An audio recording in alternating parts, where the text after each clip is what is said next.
Good Friday morning, everybody. I'm Lindsay Reiser. And I'm Vicki Wynn. Joe and Savannah are off this morning. Right now on Morning News Now, hospitalized former President Bill Clinton in intensive care this morning for what's being called a non-COVID related infection. What his doctors are saying about his condition and the prognosis. One more shot. The FDA panel gives the okay for many Americans to get a third dose of the Moderna COVID vaccine. Details on who's eligible and when. Plus, the vote set for today on a booster for the Johnson & Johnson vaccine. Questions of censorship in a small Texas school district where teachers and administrators are at odds over books promoting diversity and inclusion. Felt like no one was going to listen until a teacher spoke up. Latest chapter in our NBC News exclusive, including secret recordings from a top school official about the Holocaust. And vacation mode. As more travel restrictions are lifted, you may be thinking of getting away. We're here to help with some expert travel advice from the folks at Condé Nast Traveler. What you need to know before you book that next trip. I got your tip right here. Okay, I'm ready. Save your money. It is so expensive. I just booked my trip home to Arizona. For the holidays? Yeah, for Thanksgiving. Don't even want to say how much it's costing. You're kidding, and you're doing it before Halloween, which is the time everyone's supposed to be doing. You're nice and early. I know. All right, Lindsay, well, thanks. Got to look for those last-minute deals. All right, we're going to start this morning with former President Bill Clinton. He is waking up in the intensive care unit in a California hospital. Yeah, he was admitted to the UC Irvine Medical Center while in the state for an event for his foundation. We have some new video from overnight, and it shows former Secretary of State Hillary Clinton leaving that Southern California hospital where her husband is being treated. This was just after midnight Pacific time. You see her going through the doors right there and into a waiting car. Now, in a statement, a spokesperson said the former president was being treated for a non-COVID infection and is on the mend, in good spirits. NBC News correspondent Steve Patterson joins us now from outside the hospital in Orange, California with the latest. So, Steve, what do we know about what happened here? What are doctors saying? Yeah, Vicki, Lindsay, good morning. Lindsay, I think the last thing that you said is the thing to really seize on, that he's in good spirits, that he's conscious, he's communicative. We're told he's been up and walking around, talking to doctors, maybe even joking around with doctors. They said in a statement that he's generally been charming the staff. All of those good signs, but there is some cause for concern. He was taken here to UCI on Tuesday night, here for that Clinton Foundation event. We're told he was with a group of friends here in Orange County when he started feeling extreme fatigue. Started feeling that sickness, taken to the hospital here, admitted to the ICU, but we're told that ICU visit was only for privacy reasons, that not because it had morphed into something larger. There is reporting from CNN, doctors telling them apparently that he was taken for a urinary tract infection that then expanded to a more severe infection in the bloodstream. But again, he's been here for several days. We're told he's been on a steady IV drip of antibiotics and fluids, that he's been responding to those antibiotics very well, that his white blood cell count is down, which indicates that this is not a dire fight for his life, that again, this is an infection, that something that has been managed and treated with. And again, being in good spirits and being conscious and being awake and lucid, all good signs that he will recover. And doctors say in a statement that they expect him home soon. Well, that is very good prognosis there, Steve. You know, we just saw former Secretary of State Hillary Clinton leaving the hospital overnight. We just showed that video. We'll show it to you again. Now, she wasn't with her husband on this trip, but she did fly out to California when he was hospitalized. What more do we know about that? You know, it's more good posturing, because we're told, the reporting is that Hillary Clinton came out as part of the Clinton Foundation visit, that it wasn't necessarily a rush to her husband's bedside. And then she was, you know, when she was spotted outside the hospital, there's reports that, you know, there was some smiling and laughing, and it was sort of jovial, maybe either with the staff that was with her or the staff at the hospital. So again, more good signs that point to this not being extremely dire, that the situation is under control, that the former president is doing well. Lindsay. All right, Steve Patterson, good to hear that hopefully he will be going home soon. Steve, thanks so much. All right, let's bring in NBC News medical contributor Dr. Kavita Patel for more on this. Good morning, Dr. Patel. The official word is that the former president had a urological infection, as Steve just mentioned. Again, not related to COVID, but then it spread. So talk to us about what this means. Yeah, Vicki, Lindsay, good morning. So, Vicki, this is actually an incredibly common occurrence, having an infection, older men in the urogenital tract start as a urinary tract infection. It can also start as an infection related to the prostate. Again, very common in older men, and quickly can go beyond the urogenital tract, beyond the prostate bladder area, and expand into the bloodstream. And that's exactly what it sounds like happens. That usually requires IV antibiotics. It has to take IV fluids, and it can turn into something that could require ICU hospitalization. Thankfully, in this case, the president did not need one. Treatment, antibiotics, fluids, and it sounds like he's on the mend, might even be switched over to oral antibiotics, all good signs that he's going to recover without any devastation. Yeah, as Lindsay and Steve were just talking about, he's up, he's moving around. Talk about how serious an infection like this could be for someone who is Mr. Clinton's age. He's 75. I know you're not treating him, but in general, what does the treatment plan look like? Yeah, so of course, the initial treatment plan really is to aggressively kind of contain this infection. That's done with antibiotics through the veins so that you can get it into as much of the bloodstream quickly as possible. The second is to be supportive. So in many cases, when an infection overwhelms your body tries, like in a COVID infection, Vicki, tries to attack it with as much of a response from all parts. And that can overwhelm the body itself. You have to support it with blood pressure medication sometimes, IV fluids. But as the infection subsides, all these other indicators, blood pressure, heart rate, fevers, should improve. So interestingly enough, he didn't have sepsis and he didn't need to have a high level of ICU care, but 1 in 4 cases of sepsis actually start in the urogenital tract. So it's something that we look for in older patients. They can present with urine discomfort, but Vicki, they can present with just fatigue and feeling off. So when I see patients that are older, over the age of 50, sometimes with men who are just feeling a bit off, we will check the urine and we'll check and do a detailed exam of the urogenital area because of this reason. Okay, and I know that he was put in the intensive care unit to help isolate him as a precautionary measure. Right. But as we're hearing, signs are good.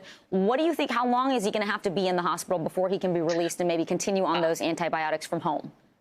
Look, I tell all my patients that, the last place you want to be if you don't need to be is in the hospital. Mm-hmm. So what we usually look for is switching someone over to oral antibiotics and making sure that the infection is still being fought aggressively. So he could be discharged in 24 hours if they switch him to oral antibiotics and his signs continue to improve. All great news. Again, you want him to recover at home safely as possible. Exactly. Well, it sounds like he is on the road to recovery. Dr. Kavita Patel, thanks so much for that insight. There are promising new developments in the rollout of COVID vaccine booster shots. The FDA Advisory Committee is giving its full support for Moderna to administer the 3rd dose of its vaccine to millions of qualifying Americans. Of course, this comes just weeks after the committee gave the same support to Pfizer. And later today, we can expect to see the first review of Johnson & Johnson's booster shot application.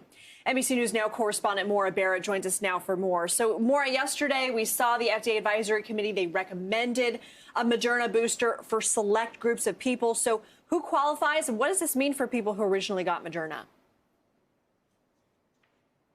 Well, Lindsay, this is going to look pretty similar in terms of who is eligible for the booster as what we saw with Pfizer last month. Basically, anybody who got Moderna and is 65 and older or 18 and older who is immunocompromised or could be at risk because of their workplace will be eligible for this booster. But what's different about Moderna is that its booster shot is only going to be 50 micrograms, which is about half of the original dose of Moderna. And so researchers are saying that this is going to provide enough of an immune boost to protect against the virus, but hopefully it'll cut back on a lot of those side effects that people experienced when they got the original Moderna shots. That fatigue, sore arm, and a lot of nausea was what people were reporting with Moderna. And now I want to reiterate, the vote was unanimous here to approve the booster shot, but doctors were really concerned about the conversation detracting from potentially people understanding that the vaccine is really effective for the first original 2 doses. And so while we're talking about booster shots, and it's going to be something that people who are eligible will want to consider, they're really still focused on making sure that Americans get vaccinated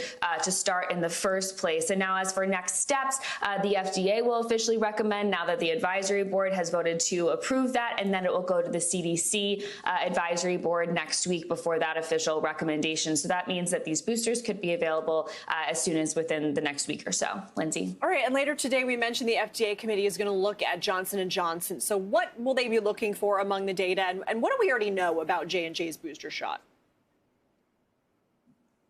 So J&J's question and answer period during the meeting today will likely be a little trickier than what we saw yesterday when I was watching the session around Moderna. And that's because the FDA is going to be looking at the data that Johnson & Johnson has submitted, suggesting that they need to figure out basically whether or not the booster for J&J is needed up to 6 months after the single dose or as early as 2 months. And so the FDA is saying that they didn't have enough time to review the data that J&J had submitted. And so that question and answer period that we're expected to see today could be more lengthy. That meeting is expected to last most of today, and then we'll get a vote on the J&J booster this afternoon. Okay, sounds good. And so we've got 3 vaccines here. We're talking about 3 different kinds of boosters. Do you think we're going to learn anything today about potentially mixing and matching? So let's say I got J&J and I want to get a Pfizer or Moderna booster. Well, that's the big question, right? And I think that's what's going to be most interesting from the FDA meeting today. But this is not something that they're going to be voting on. They're going to vote on the J&J booster, and then they're going to have this conversation to present data around whether or not this makes sense. Because as we know, J&J has been a lot less effective in protecting against the virus.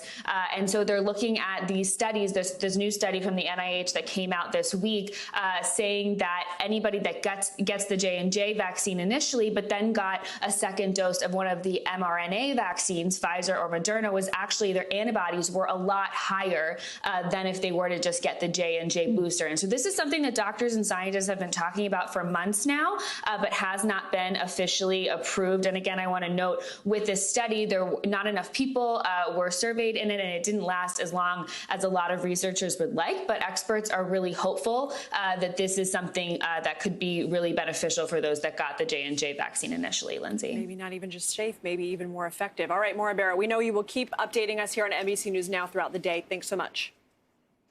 Well, the college football season is well underway with stadiums from coast to coast packed with fans, many of whom are not wearing masks. It is a scene that has caused some concern among health officials.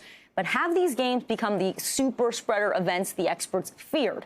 NBC News correspondent Shaquille Brewster joins us now from Memphis, Tennessee, where the University of Memphis Tigers just hosted the Navy midshipmen Thursday night. Good morning, Shaq. We are now in the 7th week of the football season. That's a lot of games with big crowds all over the country. But we are seeing COVID cases, hospitalizations, deaths trending down. So vaccines are now in the mix. What are we seeing in these football communities? Well, they're saying that these events have not led to the super spreader events that were feared when you saw these crowds. I mean, you go back to September, we were in the height of the Delta surge in many parts of this country. So you saw those images similar to what you see on your screen, where you had packed crowds, people cheering at the games. And doctors were saying they were concerned about what they were going to see, and they feared that these will be sources of heavy transmission. Well, several weeks later, they're saying that simply did not happen. And I spoke to a doctor, an epidemiologist at the University of Florida, where they have games with some 90,000 fans. And while she was concerned initially, she said that it's clear that there was no transmission, no significant transmission connected to the games. I talked to her a little bit about the guidance that we heard then and what we're hearing now. Listen to what she said and how she explained the difference in what you're hearing now. In the end, we learn sometimes by doing. We prefer to learn by studying, but I'd say in this case, we probably learned a little bit by doing as well.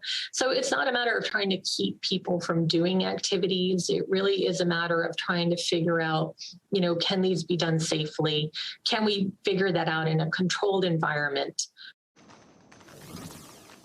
So this is a good thing. And, many of the doctors are saying, look, they were being cautious. They were being conservative when they were giving that guidance. And look, they're saying now, looking at the data, it's clear that these outdoor events have largely been safe. Well, Shaq, what are universities doing to prevent these games from being super spreader events, especially considering we had that very transmissible and deadly Delta variant? We know being outdoors makes a big difference. Is that basically the secret? That is what they believe is the secret. I mean, one thing that you hear from doctors is that this virus is so dynamic. There are so many things that are changing, both on what they're understanding and what they know about the virus, and both how, and also how the virus acts. It mutates, it changes its behavior. And, you know, they say that these events have largely been safe for a few different factors. One, clearly, it's outdoor.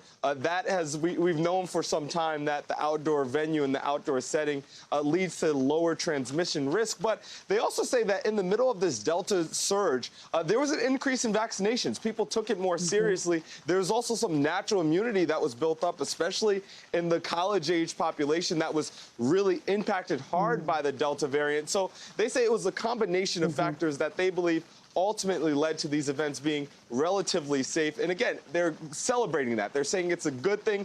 They would have liked to have done a study in advance of this, but now that they see and they're able to look back, you know, we have several weeks of these games. We haven't seen any significant uptick.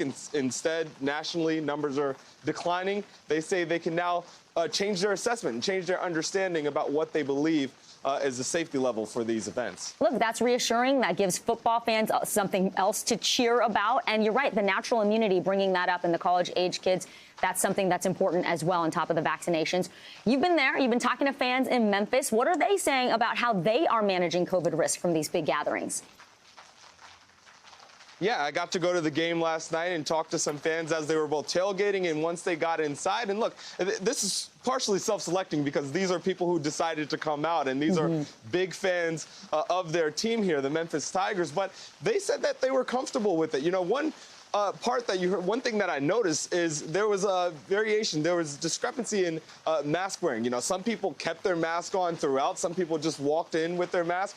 There's varying levels of comfort, and talking with doctors, they're saying that is how it should be. You know, you should be able to go ahead and adjust your behavior to your own comfort level. So if you are vaccinated and you're going to wear your mask, you can feel comfortable coming to a game like this where your exposure is not to thousands of people. It's really to the people in your pod, in your section, and you can assess your risk at that point. But I'll tell you, a lot of the fans, they were excited to be here after last season where they weren't able to tailgate, where they were limited in capacity.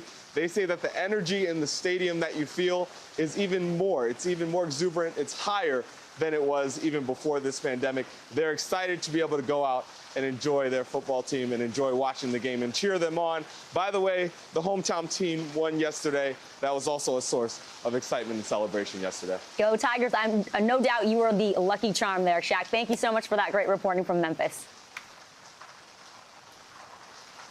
Donald Trump will go under oath on tape on Monday. It'll be Trump's first video deposition since he was elected president in 2016. It has to do with a lawsuit by protesters who say they were beaten up by his security guards outside Trump Tower back in 2015. NBC News correspondent Tom Winter joins us now from New York. So, Tom, in addition to the former president, we also have his 2016 presidential campaign, the Trump Organization, and also Keith Schiller, who acted as Trump's bodyguard for years. These are all defendants. What do the protesters say happened? Well, it all stems back to a September 3rd, 2015 incident. This was the day that the president was going to be, well, then the candidate, President Trump, was going to be giving a speech saying he was not going to run as a third-party candidate. He was going to make that pledge. They assembled outside of Trump Tower. They had other protests where they were speaking out about the president's statements about his immigration policy, about the wall. 6 of these people that have filed this lawsuit are of Mexican descent, and they say they were struck with fists, that they were somebody attempted to choke them, that their signs were torn up and taken down, and that they were essentially assaulted and cleared from a sidewalk for which there was no reason for them to be cleared from. So that's kind of the central allegation here. And this lawsuit was filed also in 2015 and has been winding its way through New York state courts. You know, we got to mention this lawsuit was filed in 2015. So why has it taken 6 years here for these depositions to take place? Right. So, you know, part of it is just the natural flow of a civil lawsuit, and then compounded with the issues that a president can bring when he's sued and when this action occurs in state court. So specifically in this case, in 2019, the judge ordered Trump to take this deposition that we're now talking about. However, Trump's legal team went to the appellate courts in the state of New York and said, look, he's the sitting president of the United States. He's got to run a country. That's what they said. The appellate courts essentially did not make a ruling on it. They just stayed the deposition and said, we're going to review this and stay it. And then once Trump was no longer the president, the arguments by his attorneys were moot. They've been trying to set up and schedule this deposition for a long period of time. This is something that usually never involves a judge's order. If you were to sue me and I was and the suit was moved forward and they lost numerous rounds of what's called summary judgment, essentially the case just continued to go forward, Lindsay, our attorneys would just work out some sort of a deposition. But in this case, because the president and now former president delayed it so long, while they needed the judge to step in. So this isn't the first civil litigation that the former president is facing. I mean, do you think we're going to see more movement on all these more video depositions now that he's out of office? It's certainly possible. There's several civil lawsuits that continue against the president. Of course, new lawsuits could be filed against him as well. So that's always the possibility. But this is one that we know is going to happen for sure because the judge ordered it. And I think that's the important part of this here. The judge had previously ordered it for that it needed to occur by the end of September. But because of the president's delays, now the judge is stepping in and saying, no, this Monday, you will take it. And for some unforeseen reason, that can't happen, some sort of a medical issue or other issue involving former President Trump, well, it's got to be done by the end of October. And that's what makes this concrete. And that's why we know this is actually going to occur. Real quick, Tom, is the public ever going to see this deposition? It's quite possible. If this case goes to trial, it would be played before the jury, would become an exhibit.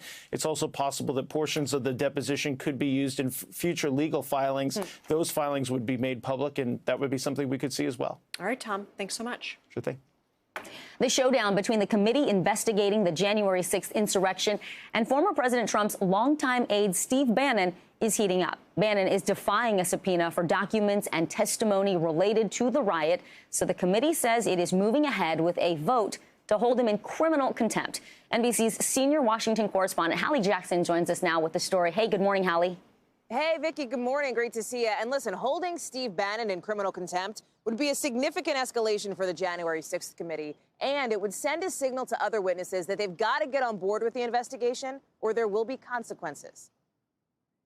Former Trump advisor Steve Bannon now on a collision course with Congress, with the committee investigating the January 6th insurrection, scheduling a vote next Tuesday to hold Bannon in criminal contempt for defying a subpoena. Bannon's attorney told the committee Wednesday the former Trump aide would not provide documents and testimony requested by the panel, citing the former president's assertion of executive privilege, an argument President Biden has refused to recognize. Committee Chairman Benny Thompson calling on Bannon to comply with the subpoena. We think Steve Bannon has information that's germane to what happened on January 6th. Bannon on his podcast Thursday, alluding to the committee's announcement. In the news cycle, always coming in hot. Mr. Trump's lawyer has directed the former president's aides not to cooperate with the committee's investigation, with Mr. Trump himself in a new statement attacking the upcoming vote. According to the new book, Peril, Bannon was in touch with Mr. Trump in the run-up to January 6th, reportedly encouraging him in a phone call to kill the Biden presidency in the crib. So what would be next if the committee votes to hold Bannon in criminal contempt? The recommendation would move to the full House, which is controlled by Democrats. If the House votes to recommend contempt charges, it's up to the U.S. Attorney for D.C. to decide whether to prosecute Bannon. The committee says contempt of Congress can result in a fine and between 1 month and a year in prison. While you've got Bannon defying the committee, two other former Trump aides are engaging. Former White House Chief of Staff Mark Meadows and former Defense Department official Kash Patel. A committee aide says they've agreed to postpone scheduled depositions of both men. And the committee's done the same for another Trump aide, former Trump aide, the former social media director Dan Scavino, because of a delay in serving his subpoena. Vicki, back to you. So much more to come, and we know you'll stay on top of it for us. Hallie Jackson in Washington, D.C., thank you. Life in prison. That's the sentence for 78-year-old convicted murderer Robert Durst this morning. The real estate heir was convicted of first-degree murder last month in the 2000 shooting death of Susan Berman. Just before her death, Berman was scheduled to speak with police about a fake alibi she allegedly gave Durst when his wife, Kathy Durst, disappeared in 1982. Kathy Durst was never found, and no charges were ever filed in her disappearance. Durst was sentenced yesterday in California. His lawyers say they plan to appeal. Let's get a check at your morning news now weather. Hey, Bill Cairns, good morning and happy Friday. Oh, it is, and it's weekend forecast time, and we have a lot of changes to talk about, and even some dangerous weather, too. If you've been on the East Coast, it's been so warm the first half of October, you know it has to come to a halt eventually, and this is the weekend that happens. So here's what's going on.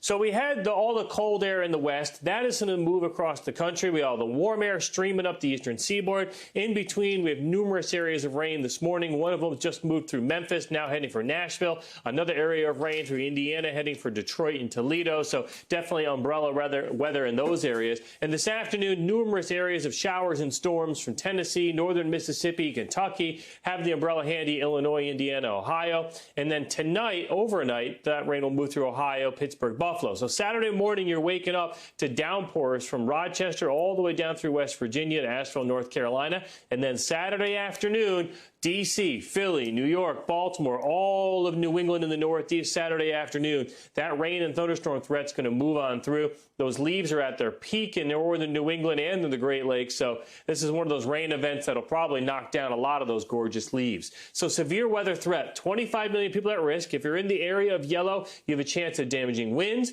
You have a chance of dangerous lightning and maybe even isolated tornadoes, especially from Memphis to Nashville and an area from Cleveland up towards Buffalo, including Erie. So keep an eye on that late this afternoon and this evening. Then on Saturday, we may get a few strong storms in the Northeast and New England, but it's not going to be widespread. It'll be isolated strong storms from D.C. to Boston all the way up through Vermont and northern New York. So for today's forecast, I mean, this is incredible. This will easily be the warmest day we're going to see, and probably till about next, maybe April or May. So if you like the warm weather, appreciate this. From the Carolinas through Washington, D.C., 84 degrees today in the middle of October. Even New York City hitting 80 degrees today. Boston at 73. And as I mentioned, it will cool off with that rain tomorrow afternoon in the Northeast. But look at the rest of the country. Gorgeous weather. I mean, top 10 weekend for Minneapolis to Chicago, Oklahoma City to Dallas. This is the weather you've been waiting for. I'll take sunny and 60s any day, and I think people are going to appreciate their weekends in the heartland. Oh, definitely, and here in the Northeast as well. Yeah. Wow, D.C. and my hometown Phoenix, same temperature today. Wild weather. Unusual. All right, Bill, Isn't that thank crazy? you. I know. Okay.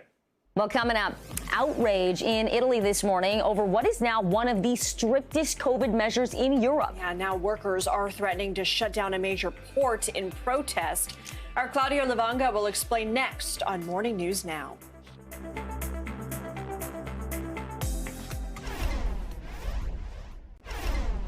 Welcome back. At least 6 people were killed in the Lebanese capital of Beirut yesterday in one of the deadliest days of street violence seen there in more than a decade. Yeah, armed clashes erupted during protests over an investigation into that massive port explosion last year that killed more than 200 people. NBC News global correspondent Raf Sanchez reports.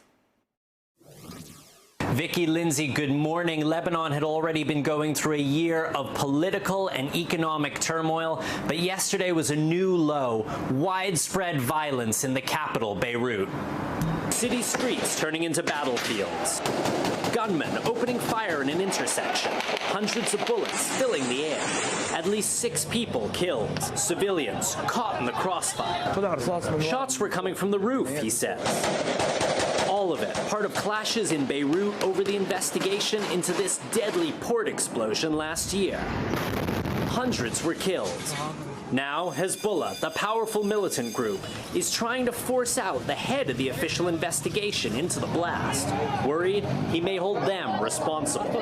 And with Lebanon's economy in free fall and only a few hours of electricity a day, many fear a return to civil war.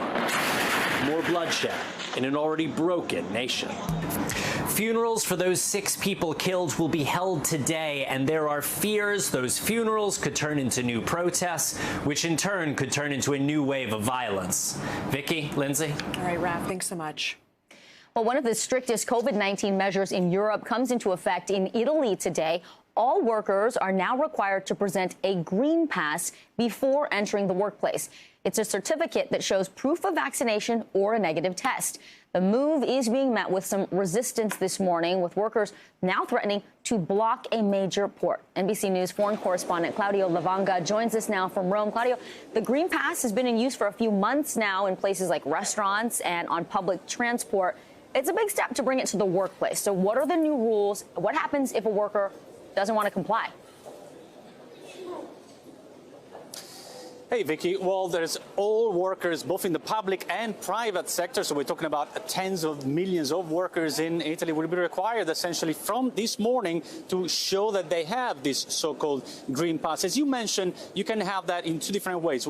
Either you're vaccinated at least with one dose of the anti-COVID vaccines who are approved here in Europe and therefore in Italy, or you can get a test, a negative test that could be within 48 hours if it's a fast test, one of those that you do at pharmacies around here, or 72 hours if it's a PCR test. Now, what happens if you don't have that, if a worker doesn't have that? Well, you cannot get into the workplace. You will, after 5 days, if you don't get a green pass within 5 days, you can be suspended from your job without pay. And if you do access the workplace in some way, perhaps by showing a fake green pass or the green pass of someone else, and they catch you, you can be fined up to $1,700, Vicky. Oh, so some strict consequences there.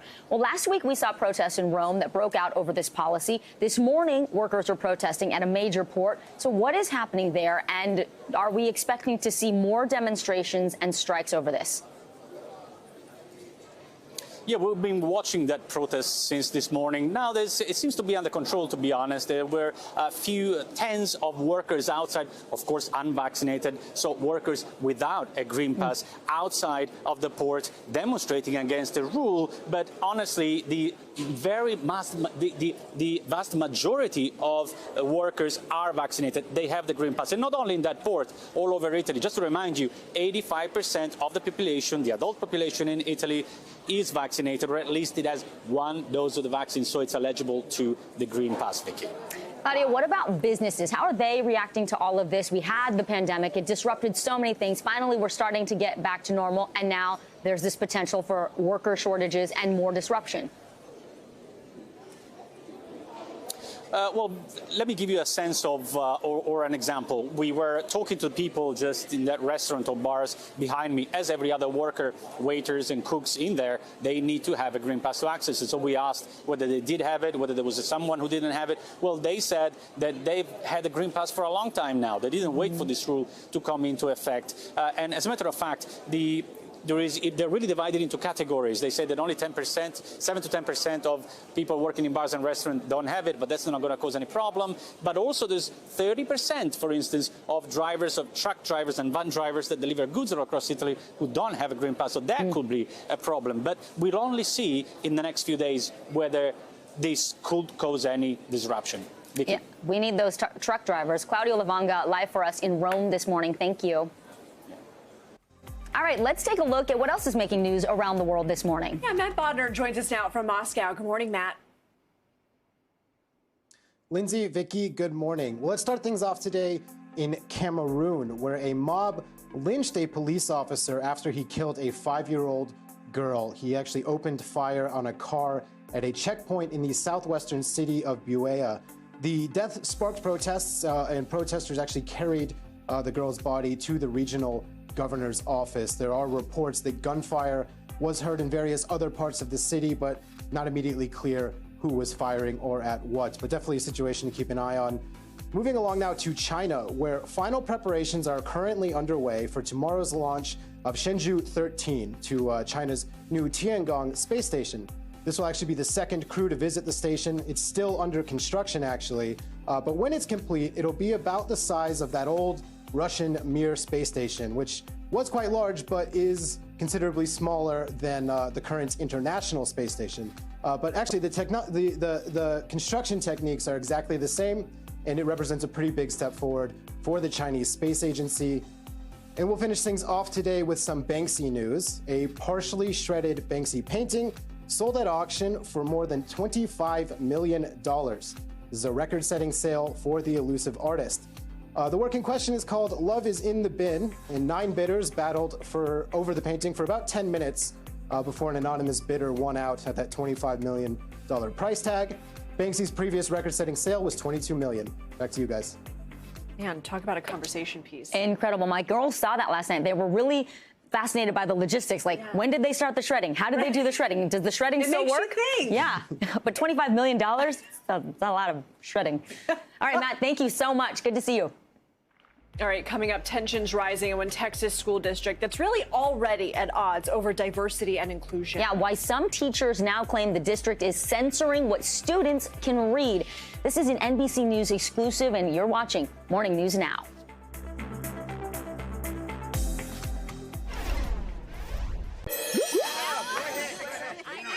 It's Friday, so if you can't wait to finish work and get home and maybe kick back with a little drink today, spare a thought for the UK's Queen Elizabeth. According to a report, the 95-year-old monarch was advised by her doctors to give up her evening drink.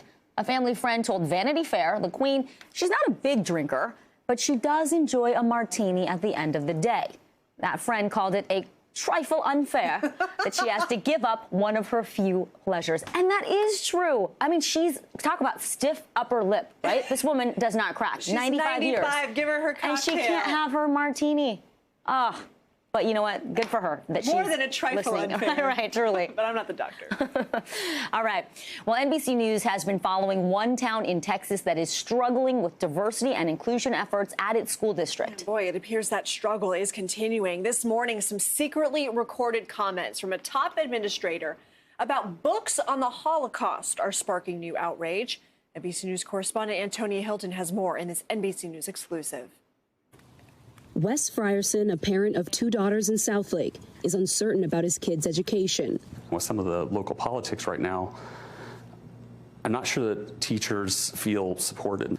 The district already in the spotlight after parents clashed over its diversity plan, now facing new pushback over which books are allowed in their libraries, with some teachers placing caution tape over bookshelves, calling the move censorship. It all started when a 4th grade teacher was reprimanded after a parent complained about her having a book about anti-racism.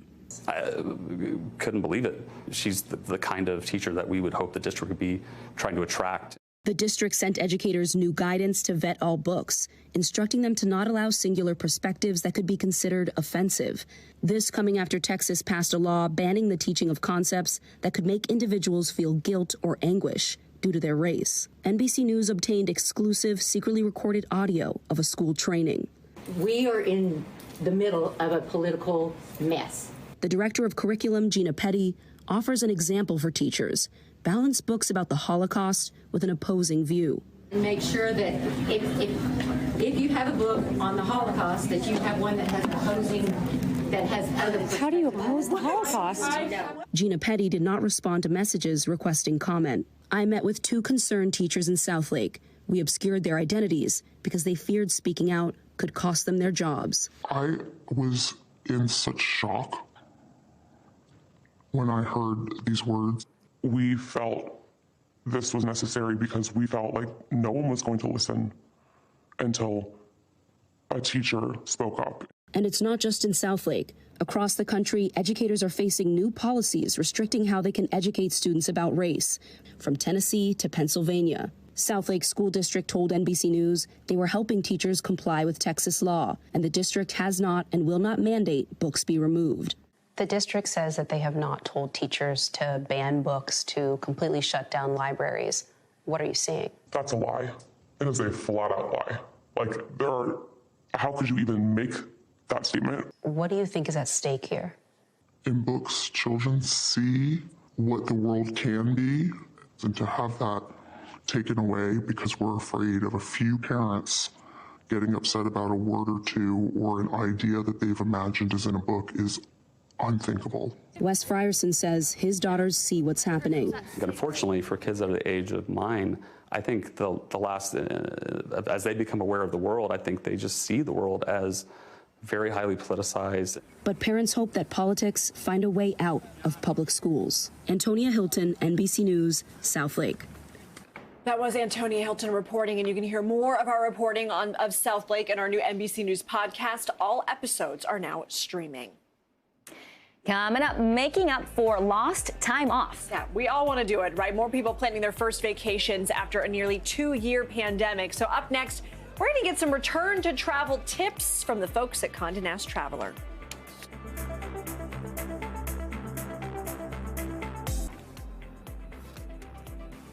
It's time for our CNBC Money Minute, the biggest financial headlines of the day and why they matter to you. Silvana Henao joins us now. Good morning, Silvana. Good morning. Boeing's former chief test pilot has been indicted for allegedly lying to the FAA about the 737 MAX, which was later involved in 2 deadly crashes. Prosecutors claim he gave regulators false information about an automated flight control system that played a role in the accident. The 737 MAX was grounded for more than a year and a half, and Boeing agreed to a $2.5 billion settlement to end a Justice Department investigation. Sony has a new system to help fans get their hands on a PlayStation 5, which continues to sell out even a year after it launched. It's opened up a registration page on its site where it will have a limited number of consoles available sometime in November. You can sign up for an invite. A PlayStation Network account is required, and Sony says invites will be given out based on previous interests and PlayStation activities, which could help curb resellers from using bots to purchase the PS5s. And Tinder wants to help you find a date to your best friend's wedding. The dating app now has a +1 feature, allowing you to indicate whether you're looking for a wedding date or are open to being that person for someone else. Tinder says the feature is in response to something users already come to the app to find. Profile mentions of +1 are up 45% this year. Back to you. All right, very interesting. Silvana, thanks so much. Good to see you. Sure thing. Good to see you. All right, well, we have an important recall to tell you about this morning involving ground turkey. Plus, United Airlines is planning to launch more international routes. But if you prefer to stay closer to home, there is a new amusement park opening in Florida. I've got that and more in this week's Good to Know. We start with an important consumer alert. A meat distributor is recalling 14,000 pounds of ground turkey after they say pieces of blue plastic were found in some products sold at Kroger and BJ's. The company, Butterball, said there have been no reported injuries and that consumers should throw out or return recalled products to the store. Visit USDA.gov for more details. Tired of political arguments on social media? Facebook is expanding testing on a version of its newsfeed that shows less political content. The feature is now available to some users in 75 countries, including the U.S. Facebook said the changes are only available to a small number of users and did not comment on when they will be widely available. Signs the world is opening again. United Airlines announced it will begin flights to 5 new overseas destinations in Europe and the Middle East. The airline says it is the only carrier to serve these destinations in Jordan, Norway, Portugal, and Spain. Flights will begin spring 2022, but buyers can book trips now. Finally, Legoland just announced its new Peppa Pig theme park is opening. Starting February, families can explore the Florida park and try out its kid-friendly roller coasters with their beloved British TV characters. Wow, your kids into Peppa the Pig? They were when they were little. I think it was so funny. Earlier this year, we did a story about how the little kids who watch it in America yes. were getting little British accents yes. from Peppa Pig. It was so adorable. That's very cute. I wonder I'll learn one day. Yeah, I wonder if they'll have like British staffers in Florida to make it more authentic of an experience. But it looks so cute. I bet. Awesome. All right, thanks, Vicki. Well, the leaves are turning, and in many places, travel restrictions are easing, so it may have you just dreaming of a trip this fall or maybe as the holidays approach. But where should you go, and what should you do to protect yourself when you're there? For some tips, we're joined now by Erin Florio, Director of Features and Editorial Franchises at Condé Nast Traveler. Good morning, Erin. So good to have you on this. So, we are seeing some countries lift restrictions here at last. What are some of the top destinations we should be considering when we're thinking of travel plans? Sure. Well, good morning to you. Yeah, it's really exciting. We're seeing a lot of positive news coming out of the travel industry at the moment. There's been some big news about the land borders opening between Canada and Mexico. Of course, Americans have been able to go to Mexico for quite a while, but Canada is a slightly new addition to our list. And I think that's going to be really popular as a destination going into fall because, it feels like we can finally get out of the United States. It's very close to home. It's not too much of an investment. So I think Canada is really going to be popular this fall. I also think the Caribbean is going to be popular. The Caribbean has done a fantastic job of handling and managing the COVID situation. It hasn't been completely restricted to Americans throughout the entire pandemic. Like I said, they've managed it in a very smart way, but I think that's going to be more and more appealing for Americans. And of course, Europe, especially if you're on the East Coast, continues to be exciting, continues to be alluring. Of course, Europe sort of adjusted their requirements for American travelers over the summer. Doesn't mean we can't go. It just means that member states are able to put in restrictions restrictions should they choose to. You have to check each country's website to see what restrictions apply to you and what you need to do to enter. Generally, assume you need to at least take a test, but make sure you do your research before you go and travel. And finally, one last thing, if you're on the West Coast, Singapore, which is huge news, is reopening to American travelers, and that's going to happen next week. And that is a huge development and very positive for what's going to come next. So you said, check the country that you're going to go to. Everybody has their own restrictions. I think about, you have to take a test here, you have to take a test there. It sounds like a lot. What should we know about booking an international trip right now? Sure. So it's a really good point. I think a lot of people are intimidated. It seems like there's a lot of barrier to entry. The good news is it's not as hard as you might think. Always check the CDC website. They will tell you exactly what you need to do in order to enter the country safely and responsibly. We at Condé Nast Traveler also always recommend, especially now when there are so many more logistics that didn't exist before, getting the help of a travel specialist. That's sort of the new word for a travel agent. They can take care of all the logistics. They can make sure you get somewhere safely. And most importantly, if you're on the ground and you need additional help, they'll be able to provide that for you. All right, Erin, this is all such good advice. I'm someone who I feel like I booked and canceled about 3 international trips in the pandemic. Can't wait to get back out there. Good to see you. Thanks. Thank you. Coming up, they make eating out convenient when you don't want to leave your couch. And maybe you thought you were helping local businesses out, too, by using them. Well, it turns out many mom and pop shops are saying big delivery apps like DoorDash and Grubhub are actually hurting their bottom line. We explain, plus how they're fighting back next. This is Morning.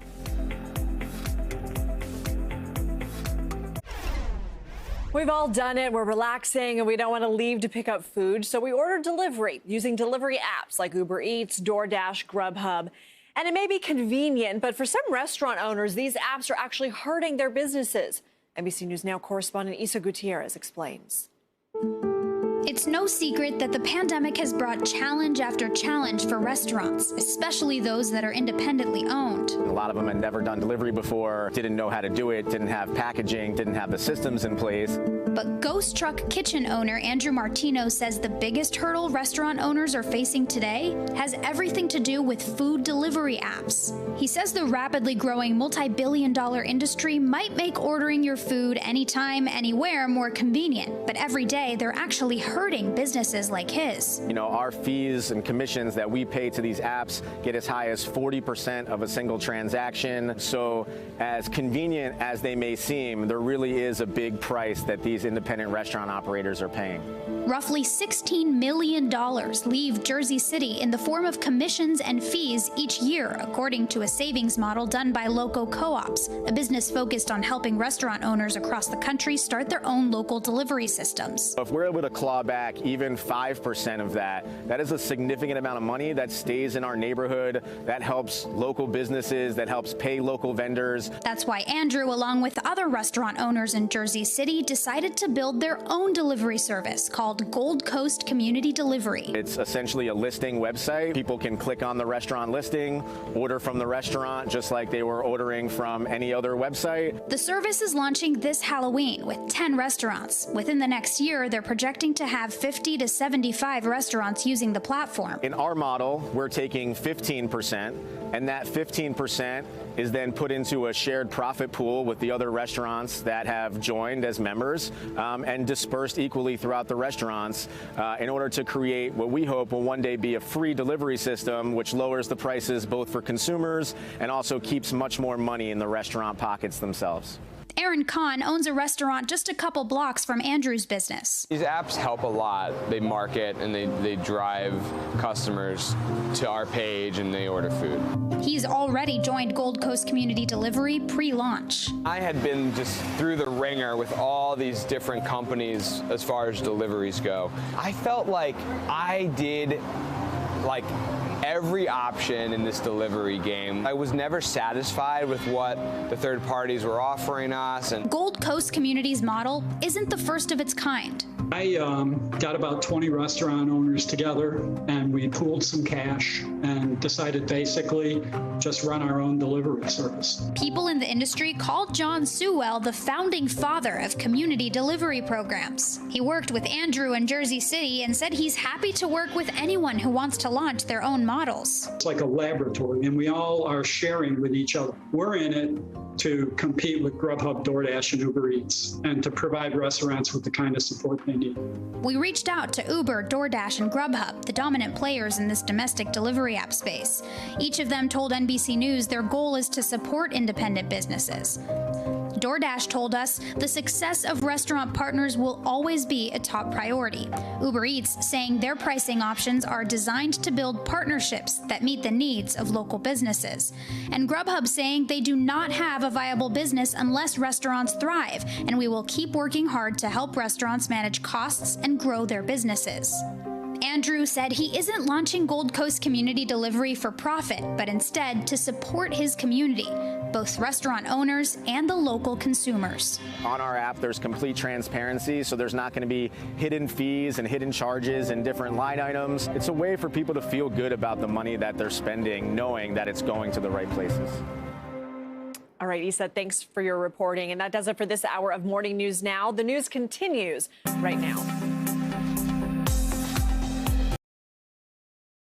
Thanks for watching our YouTube channel. Follow today's top stories and breaking news by downloading the NBC News app.